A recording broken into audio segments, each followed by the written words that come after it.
Hey everybody, this is Alvin Brown, CEO and founder of the Center for Healing and Peak Performance and Integrated Peak Performance Services. I'm also the author of Journey to Personal Greatness, Mind, Body, and Soul, a blueprint for life balance and self-mastery. Also, we'll put it up on our insert. I'm also the creator of the Journey to Personal Greatness Journal. I'm a big believer in journaling. If you're on a path, if you're going somewhere, stop for a minute, take a look at your journey, see how it's going. And are you doing the things you need to do to get there? Or are you doing things that are limiting or sabotaging your growth? If you're not journaling, you won't find out.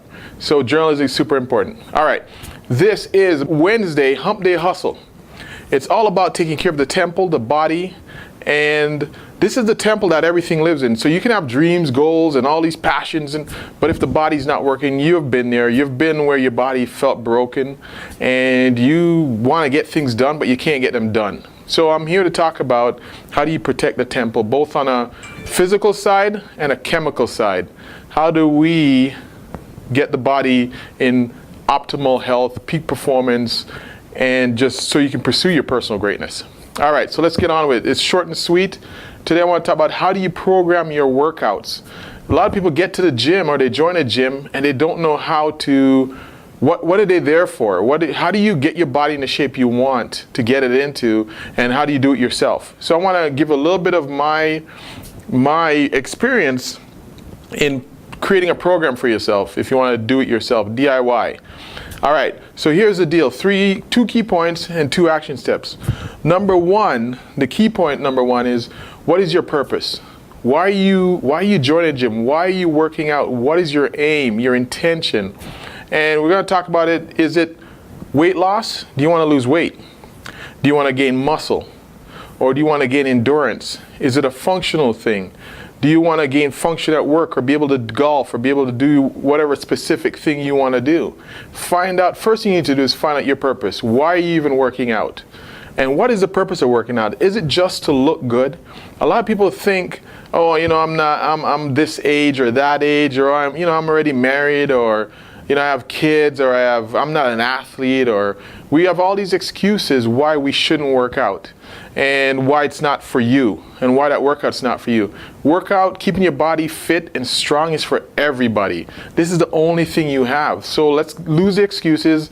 Let's lose the paradigm that this is only for if I'm going after a date. Most people when they break up, they get in really super great shape, and then when they get together with somebody, they let it go again.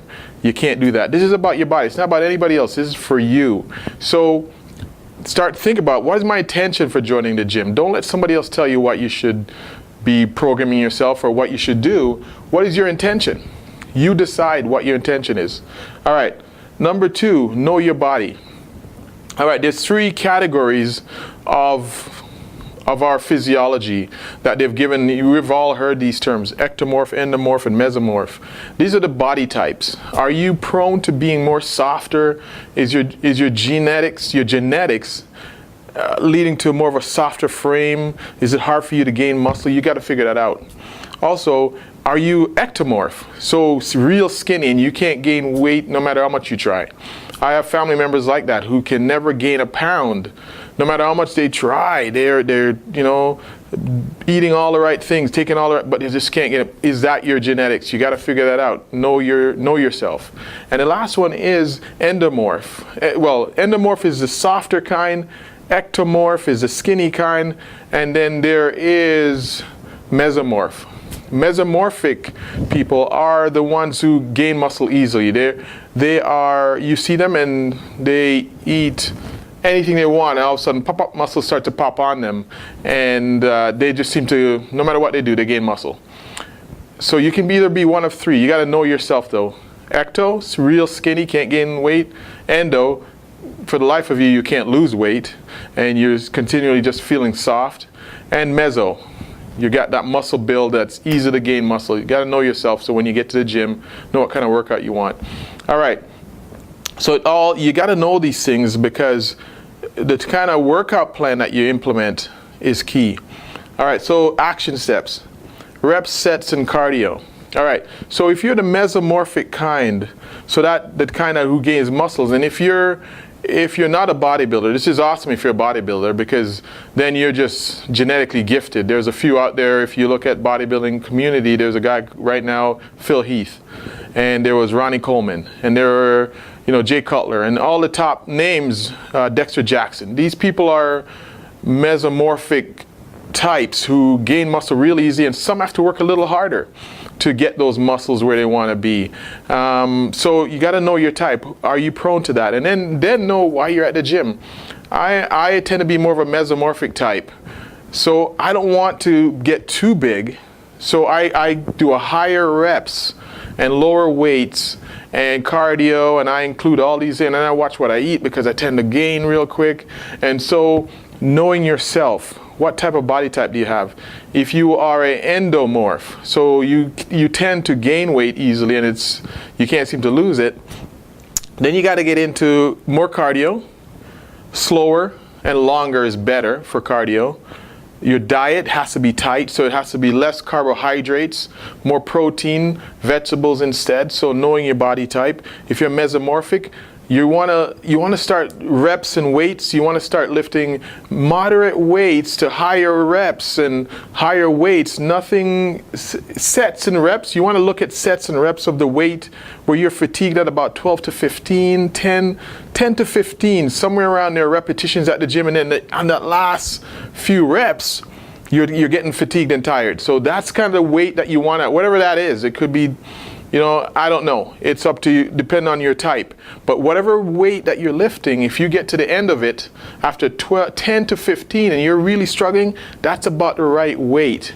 Nothing, you got to be able to do it that much. Anything lower, you're going to gain mass. So then ectomorphs want to do a lower reps, higher weight, so they could gain some mass and build a little bit more mass on them. And so it's knowing your body type. So let's review that again. Mesomorph, mesomorph are the types who gain muscle quickly. So you want a moderate weight if you don't want to gain any more muscle and you want to maintain what you have. You want a moderate weight. You want about 10 to 15 repetitions, or I even do 25 repetitions just to keep everything tight and to keep my muscles toned. I don't want to gain any more muscle because I'm already 235 pounds, so I want to keep what I have and maintain it right there. So I keep a higher reps, 25 reps of whatever it may be, so my muscles are fatigued, and then I back it off. So if you're an ectomorph, you want to put more mass on, so lots of eating and lots of heavier weights, lower reps, and just push your body, gain the mass. If you are an endomorph, someone who's tough to lose weight, you want to do higher reps, moderate, not 25s, but around 12 to 15, somewhere around there, because you want to also be able to push the muscle. Higher reps mean the weights are lower, so you want the muscles at a moderate rate, and you want to start to watch the diet is key, and you want to reduce carbohydrates into your diet. So knowing reps, sets, cardio, and sets are, so reps are how many you do at each time. Sets are how many you do of that rep each time. So I do 4 sets, 25 reps. So 25 of a certain weight, 25 times. I rest about a minute, 30 seconds in between, and then do another couple more sets, 4 sets. I usually stick to about 100 repetitions total, break them up into 4, and then I have 25. So that's what I do. If you are endomorph, you want to, again, the endos are hard, tough losing weight.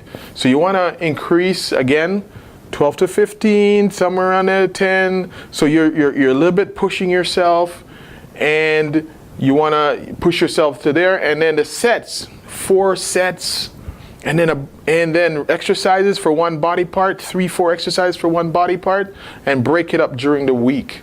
Over the 5 days, you want to get to the gym, maybe focus on back, focus on legs, focus on shoulders. Take a focus, 4 to 5 exercises, and then dieting is key, drinking water, the whole 9 yards. If you're an ectomorph, again, you're looking to gain some size, possibly, or maintain, I'm not sure. But if you're looking to gain size, you're looking about, again, 3 to 4 sets, lower weight, maybe even 5 or 6 sets, lower weight, higher weight, lower reps, and then you can gain that weight and you can increase your size over time. I mean, it's going to take time. It's not overnight because your body type just, it's a tough one, but with persistence you will get there. And lots of eating. You need to eat volume. Carbs for you, it may not matter as much. The quality of carbs will matter. Let's not give it a green light to go eat all sweets and sugars and carbs, but the quality of carbs matter. All right, anaerobic versus aerobic. Let's cover that one, the last action step. Aerobic, slower, like I said, for endomorphs, you want the hard to lose weight, you want to go longer cardio and slower, because then you get into your fat stores. The higher you go, you're using muscle and you're using up carbohydrates and so on and proteins. The lower you go, the slower you go, you're using fats to burn fats. If you're an ectomorph, cardio is not as important for you, maybe for your heart, but not for what you want to achieve, because you burn like that. So you want to limit your cardio maybe a couple times a week just for the heart's sake, but it won't be as important. If you're a mesomorph, cardio, I do it daily. I do half an hour, not too long, half an hour just to maintain what I have, because I want to take care of my heart, because again, also gaining muscle means you're also prone to gaining some weight as well. So you got to be careful of that. So that's a key. Hope that all makes sense. What I will do is I'll put that together in a nice PDF, summarize that. You can download that and use it as a guide. So when you're on your own at the gym, you can kind of use that guide and see how that works out for you. All right. So this is Alvin Brown. This is all about how do you get to your end goal, mind, body, and soul. This information, I'm really passionate. Over the years, I've accumulated so much information on how someone achieved peak performance that I want to distill that in my book. You'll read that in my book. That's a flavor that I go for, is how do we get to where we want to go, but with balance, life balance, and how do we master our mind, body, and soul. So that's Alvin Brown. This is Integrated Peak Performance Services. This is Journey to Personal Greatness. This is the Center for Healing and Peak Performance. And I'm out until next time. Be relentless about your pursuit for personal greatness.